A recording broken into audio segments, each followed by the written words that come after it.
Moreover, we're bringing supply chains back home, and we've learned a lot about supply chains.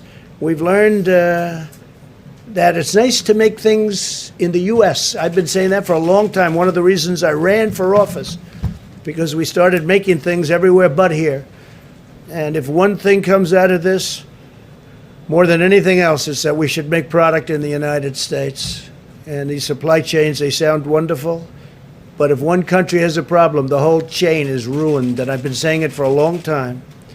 I ran partially on that. I ran on that, and I ran very strongly against China.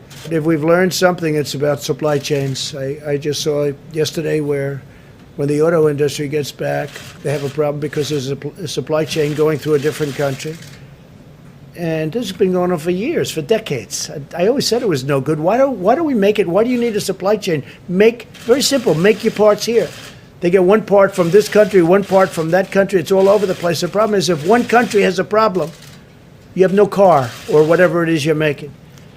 So we've learned a good lesson. I think a lot of smart people knew that before. But we've distributed many hundreds of millions of masks.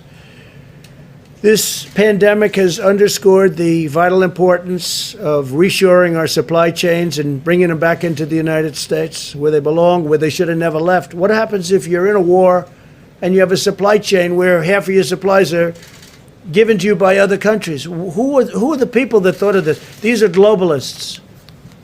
It doesn't work. It certainly doesn't work during rough times, bad times, or dangerous times.